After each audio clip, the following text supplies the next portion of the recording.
ወሳኒ ዝኾነት ኦዲዮ አላትን ጋብዘኩም ነገር ቢኖር ወልቃይትንና የራያን ጉዳይ ጨምሮ የትኛውም የአማራ ርስቶችና አጽመ ርስቶች ጉዳይ ላይ የሚደራደር አመራር ሊኖር አይችልም። የለም ያፋብን አቋምም አይደለም። እዚ ሕዘ ይመድል ብርግጽ ሓቲቶም መኾኑ ኾል እዮም ኣብ ወልቃይትን ራያ ኣይንደራደርን ይብል ራያ ኣብ ኢድ ዋናታቱ እዩ ዘሎ ኣብ ወልቃይት ኣይንደራደር ኣስረስ እዩ ባይዘወይ ወሃቢ ቃል ናይ ፋኖ እዩ ኣነ ብቐሊለ ርእዮን ከፈላለየና ዝኽእል እዩ ዝብል እምነት የብለይን ምክንያቱ ፋኖ ወሲኖም እዮም ዝብል መረዳእታ ኣለኒ ሰራዊት ትግራይ ምዕራብ ትግራይ ክሕዝ ከሎ ሰራዊት ትግራይ ጸለምቲ ክሕዝ ከሎ ጸለምትን ምዕራብን እንተሪፈንዮ እዚአን ክሕዝ ከሎ ኣብ ቀረባ ክትሓዝዩ እዚአን ክሕዝ ከሎ ወንዘር ከም ዘይብሉ ተዓማሚኖም እዮም ዝብል መረዳእታ ነይሩኒ ተን ሕዚ ዝዛረበን ዘሎ ፖለቲካሊ ብምንታይ እንትርጎማ ምርኣይ ከድሊ እዩ ንሕና አልዋሃን ለማልሞን ይወሰና አልዋሃን ለማልሞን ሒዝና ዘይንኸደሉ ምክንያት ሕዚ አልዋሃን ለማልሞን መልሱልና ዘይንብለሉ ምክንያት ሰላም ምስረኸብና ታዘላ ትግራይ ሒዝና ሰላም ምስረኸብና ድሕሪ ክንደራደር ኢና ከፊልና ፖለቲካሊ መሬትና ኣብዚ እንተኾነ ተመለስ ናብ ታሽዓይ ክፍለ ዘመን ኣምሓራ ባዕሉ ትግራይ ዘቋቆሞ እዩ ተምሓራ ዝበሃል ዘሎ ሕዚ ታሪክ ማለት ኢለ ከምቱ ናታቶም ከስፋሕፋሕ ዝደሊ ዓይነት ሕልና ሃሊና ይኮነ ትግራዋይ ናቱ እንዳሃበ ዝመፀ ስኩፍ እምበር ጎምጣጣ ኣይኮነን ግን ብታሪክ ንርአ እንተኢልናስ ቤተ መንግስቲ ናይ ተጋሩ ኣበይ ድኒ ታሪክ ንርአ እንተኢልና አልዋሃ ምላሽ ለማልሞ ምላሽ መግደፍዎ እቲ ናይ ትማሊ ታሽዓይ ክፍለ ዘመን እንተኸይደ ኣምሓራ ባዕሉ ዝበሃል ሕዚ የለን ከመይ ገሮም ከም ዘቋቁሞ ተጋሩ መፅሓፍቲ ምግልባጥ ትኽእሉ ኢኹም ናይ ጣና ገዳማት 44 ታቦት 40 ግዛዕ ታቦት እንዳበሉ ይዛረቡ ሃፀይ ዓምደ ጽዮን እንታይ ይበሉ ሰሚኦም ኣቋቂሞሞ ጥራሕ እግሮም እንዳኸዱ ነገስታት ኣክሱም እዮም ኣቋቂሞሞ ኣብ ከፋ እንተይተረፈ ኣብ ከፋ ደቡብ ከይድኩም ቤተ መንግስቲ ተጋሩ ኣሎ ኣብ የረር ከይድኩም የረር ቤተ መንግስቲ ተጋሩ ኣሎ ተህንፃን እምኒ እንሄው ኣብ ኣምሓራ ሳይንት ከይድኩም ቤተ መንግስቲ ተጋሩ ኣሎ እንጠጦ ከይድኩም ቤተ መንግስቲ ተጋሩ ኣሎ አዲስ አበባ ሸዋ ወይ ለከ ባዕሎምቶም ሸዋውያን ኢና ዝብሉ ኣብ ሸዋ ኮይኖም ሰሎሞናዊ ስርወ መንግስቲ ዳግማ የቋቂምና ኢሎም ሓቀይ ሰሎሞናዊ ስርወ መንግስቲ ማለት ናይ አክሱማዊ መንግስትነት ስርዓት ንሕና አክሱማውያን ኢና ኢሎም እዮም ኣቋቂሞም ሸዋውያን ኢና ኢሎም ኣይኮነን ዝትርጉሞ ስኢኑ ሳቶም ናይ ባዕሎም አይደንቲቲ ክፈጥሩ ስለ ዝኸዱ እምበር ይኩና አምላክ ስልጣን ክሕዝ ከሎ ኣነስ ናይ አክሱም ዘርእለን ትግራዋይ እየ ኢሉ እኮ እዩ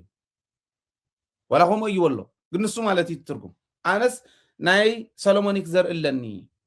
ናይ ምኒልክ ወዲ ሰሎሞን ዘርእለኒ ኢሉ እዩ ተርጉምዎ እንዶ ከምዚ ተክለ ሃይማኖቶም ፈላሲ ጳጳስ መሲሎም ወንበር ኣለኒ ኢሎም ተካኢ ናይ ወንበር ናይ ተክለ ሃይማኖት ወጨገ ወንበር ተክለ ሃይማኖት ተባሂሎም ዝፅውዑ ተክለ ሃይማኖት ሰለስተ ትውልዶም ተመሊሶም ኣበይዶም መን ኢኹም ንስኹም ተልካዮም ዝኾነ መሰረት ዘይብሎም ዘይሮም ተመሊሶም ናፍታ ትግራይ ክመፁ መሰረት ኢትዮጵያ ትግራይ ነታ መሰረት ኢትዮጵያ ናህና እንዳልካ ተመሊስካ ትማል ተግልግላ ነርካ ትማል ፈጢሮኳስ ነቲ ዝፈጠረካ ነዲኣ ታይ ዝበሃል ጓልስያ ነዲኣ ሕርስ ተምህር ከም ዝበሃል ተመሊስካ ነዲኣ ሕርስ ተምህር ከም ዓይነት ነገር ንግደፎ ስኽፍታ ንግደፎ አልዋሃ ምላሽ ለማልሞ ምላሽ ስፋሕን ጎር መጽይና ምዕራብ ትግራይ ግን ዝነኸ የለን ሕዝ ተዛረቦ ቀሊል ፖለቲካዊ ቃል ኣይኮነ ነቲ ፐብሊክ ንምሓዝ ከመይ ገሮም ይኸድዎ ንርአዮ ነዚዩ ጋይድ ምግባር ሚድያን ፖለቲካን ምንባብ ميديان مراحتن ميديان منقستن من نباب زدليو زي مخكر انت حاليت مخكر اتن بتلقو خستو مكورا ميدياتات كو حزقنا يقدني هذا كوين خمزين داولا جن خدي يغلن أي كالن نورا ميازا زروازيا كرم وايز الله ومزو الأمنتي زلن كاو إثيوبيا عاوز حمس مسجي خوينا هزواجن بوتين ناتو دا خمزة الله تري والله أكل خنا إثيوبيا بزومتو بزي تقورو بزي تتحني إثيوبيا عوشتون عبد جون زي موت إثيوبياوي زي قتل مالتين برز موتنا يقول لندي ኢትዮጵያዊ ተወደእ ዝበሃል ዜና ዘይንበበሉ ዓዲ ግን የለን ንኣብነት ናይ ስዑዲ ሕዝቡና ከረረ ይኸደል 5 ኢትዮጵያውያን ብሞት ተቐፂዖም ይብል ኢትዮጵያውያን ኩሉ ከለዉ እንተሎ ነቶም ተጋሩ እውን ሓዊሶም እዮም ኣብዚ ንሕና እውን ብደንቢ ኣስተውዒልና ክንሪኦ ይግባእ ዝብል እምነት ኣለና ተጋሩ ስደት ጓለይ ንስዑዲ ኸይዳ ወደይ ንስዑዲ ኸይዱ እንተይሉ ዝኾነ ወላዲ በቃ ዝገሓጥ ሽኮርን ቡናን ጥራሕ ይዝረአዩ شكون بنان كتمسجن قالوا كبرى شيطا من النتا شيطا عدم وليدا شيطا تقراواينت ون شيطاي تقراواينت نمقصال تقارون مولاد يا تفتيرا تقراواي تخينا كم يقر كاي خا انقر كيركا تولن نقول يقر مكاي بتعمي نخبدي خلل ادنزازي زخون اسات تشكيمهم قطو زرخبنا يوم بعلت إسرح حملة زتفردهم عب أسير زبها الجزات بموت زتقطعوا حمش إثيوبيان اللويو يخدموا عدن زرخيو حزم ترخيو بال فردويت قتلوا وميولهم تنقص يصدق لهم كيدهم يرشنوا حمشته بعلة إسرات قتيلهم أو كروا أوانات 10 شعات ريبورت غيرنا لكم يرنا ورحونا يملا 10 شعات قدمي أوشت ورحي 10 شعات ميتهم عندنا بعلة إسران حدن كأحزي بعلت عسرة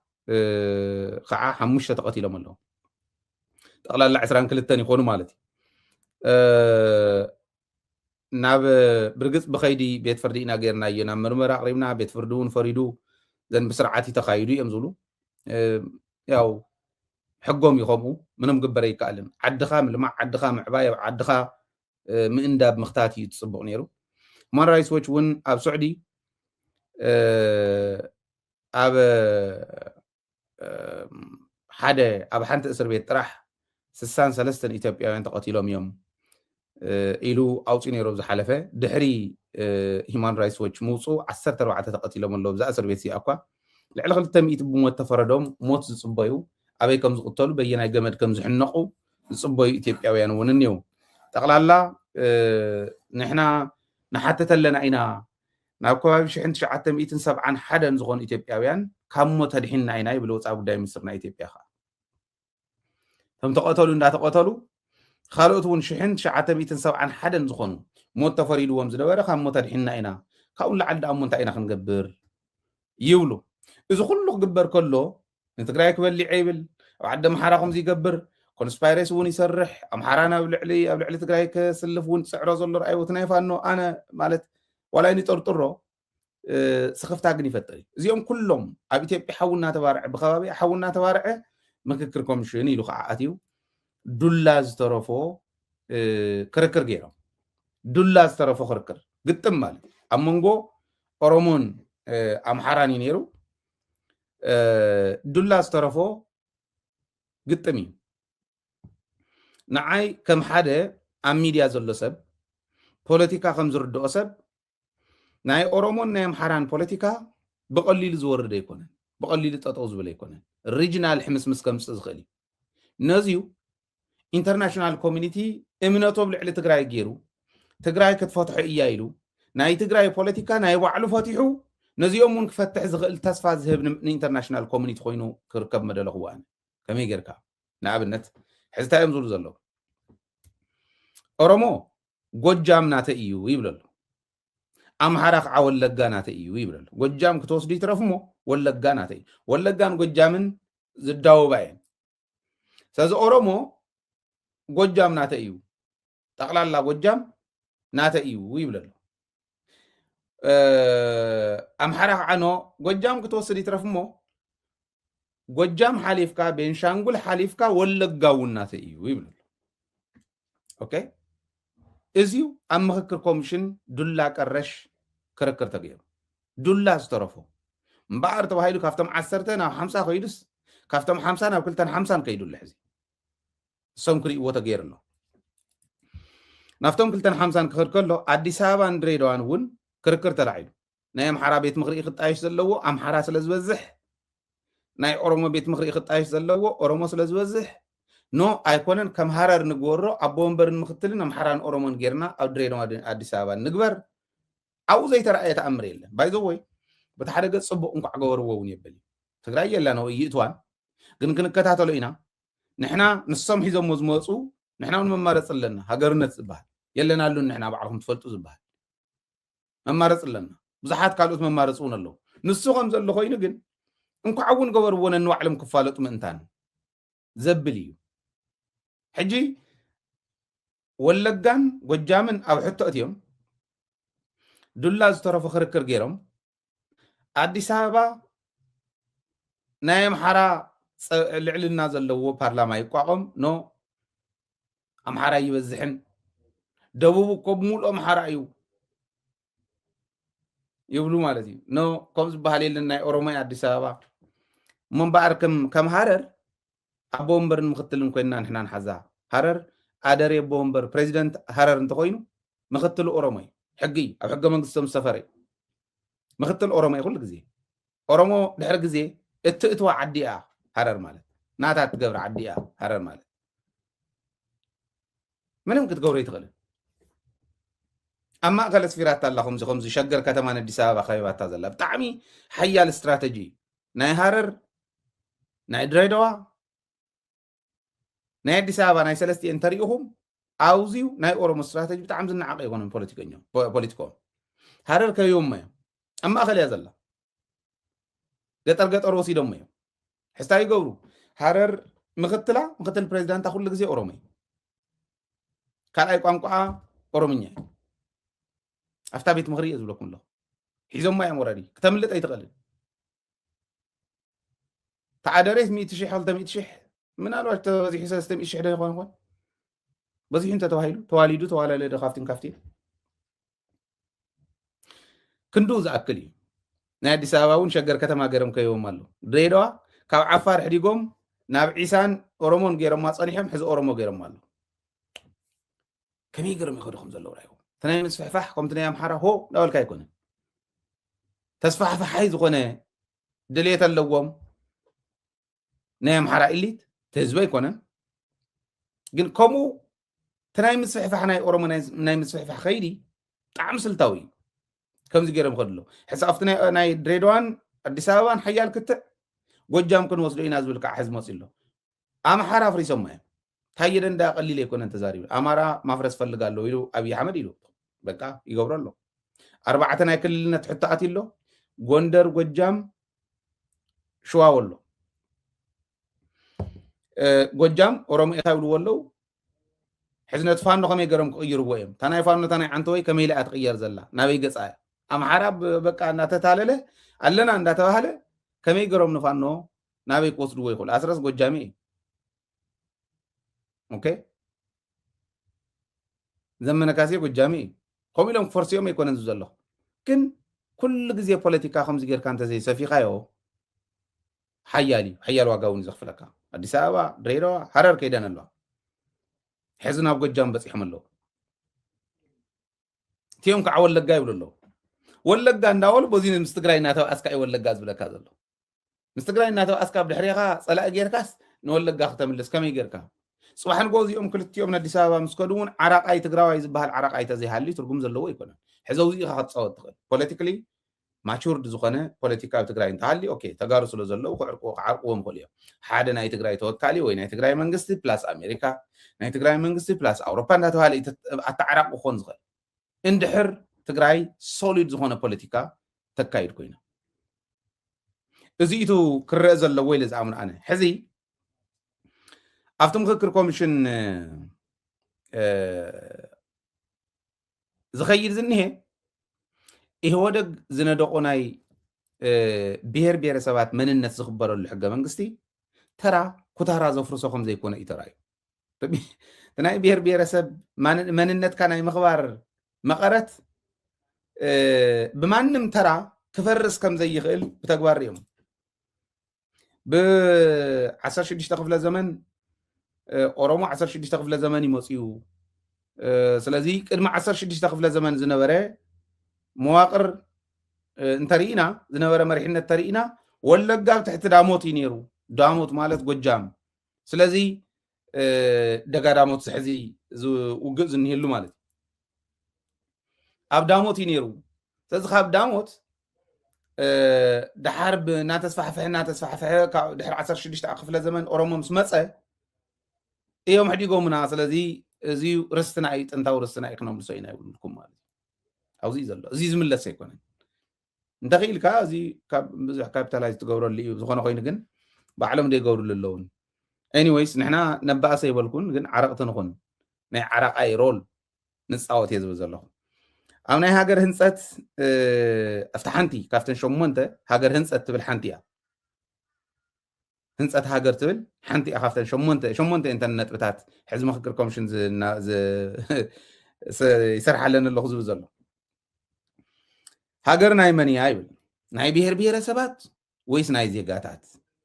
ኢትዮጵያውነት መንነት ድዩ ዜግነት እዩ ናይ ጨቋንን ተጨቋንን ስርዓት ከመይ ገርና ነውግድ ናይ ኢትዮጵያ ባንዴራ ማእኸሉ ናብ ርግቢ ንቀይሮ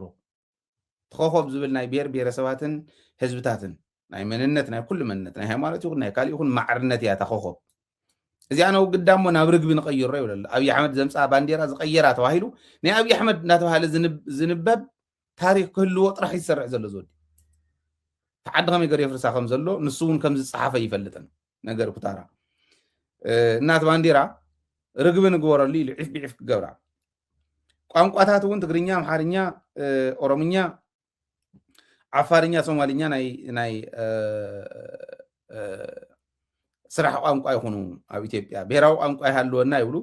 ብሔራዊ ቋንቋ ብዙሕ ምግባር ይከኣልን ሓደ እዩ ዝኮን ይብሉ ሓደ ካብ ዝኮን ናይ ስራሕ ቋንቋ እዚኦም ኩሎም ክንገብሮም ኣለና ናይ ወፃእ እውን እንግሊዝኛ ዓረብኛ ፈረንሳይኛ እና ቻይንኛ ንወስኽ ይብሉ ኖ ንናይ ውሽጢ ዓዲ ቋንቋ ዘጥፍ እዩ ይብሉ እቶም ካልእ ከዓ ስራሕ ዕድል ዝፈጥር ይብሉ ሆ ይበሃሉ ኣለዉ ማለት እዩ ትርጉም ኣልባ ዝኾነ ክርክር እዩ ግን ዱላ ዝተረፈ ክርክር ግን ነይርዎ ሕዚ ዝበልክዎ ናይ ኦሮሞን ናይ ኣምሓራን ክርክር ቀሊል ኣይኮነን ኣብኡ ዝነበረ ማለት እዩ እና እዚ ይብሉ ናብ ውፅእ ተይልና ካብ ኢትዮጵያ ኣልፋሹር ከባቢ ከይዱ ብሄሊኮፕተር ጎብንዩ ኣልቡርሃን ህዝቡ ረኺቡ ወሪዱ ማለት እዩ ህዝቡ ረኺቡ ካብ ኢድ ሸፋቱ ናይ ሱዳን ካብቶም RSF ዝሕደጎ ቦታ እዩ ኣልፋሹር ማለት እዚ ሕዲጉ ኣልፋሹር ናህና እዩ ኣልፋሹር ናህና እዩ ኢሉ ብምጭራሕ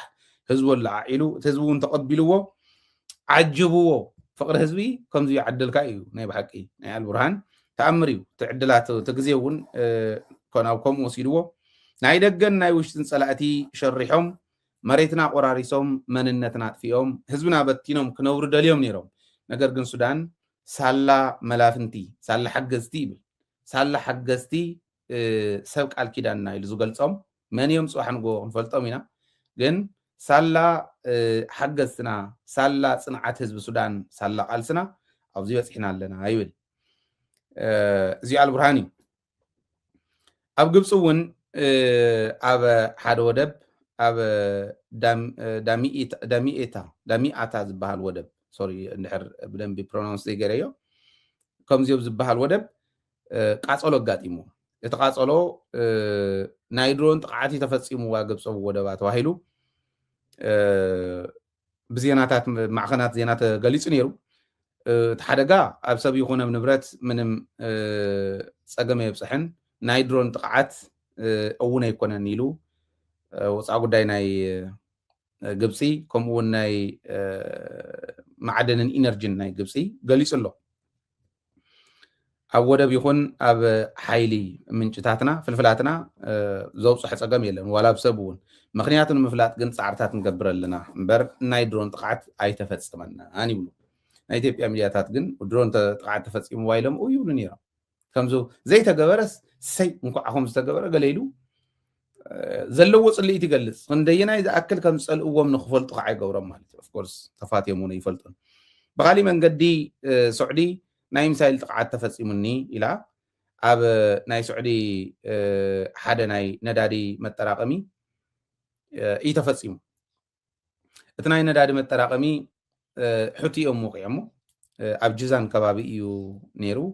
እዚዩ 70 ኪሎ ሜትር ከባቢ እዩ ካብ የመን እና ከባቢ ናብ 400,000 በርሚል ብመዓልቲ እዩ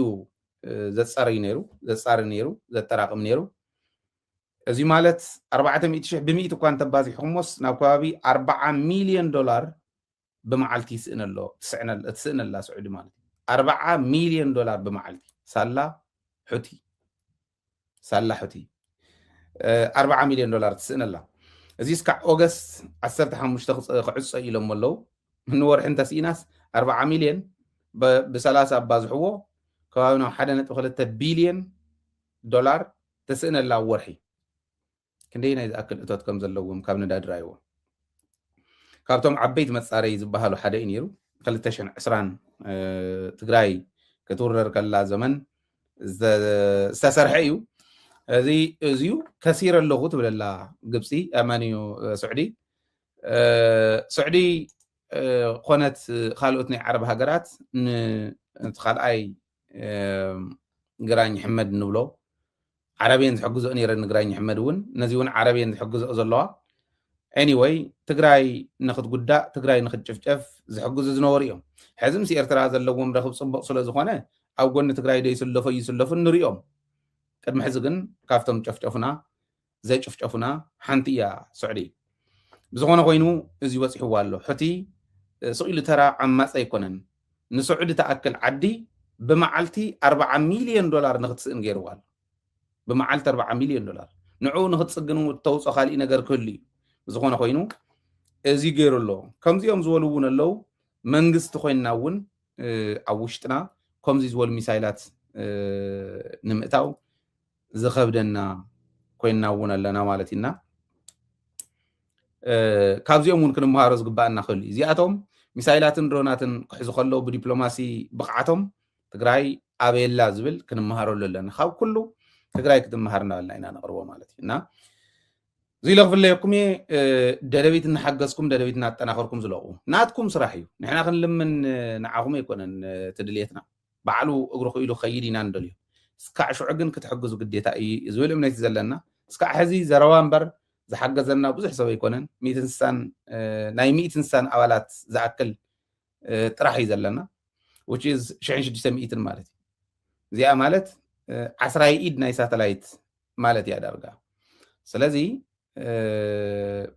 እንተሓገዝኩም ንዓኹም እዩ ስለዚ ተሓጋጊዝና ህዝብና ክንበፅሓሉ ብሚድያ ክንጥንክር ይግባአና ዝብል እምነት ኣለኒ እዚ ለክፍለየኩም ሰላም ምሳኹም ሰላም ዓወትን ምስ ጅግና ህዝብና ኮንና ኩሉ ግዜ ትምኒትና ናይ ለይትን ቀትርን ስራሕና እዩ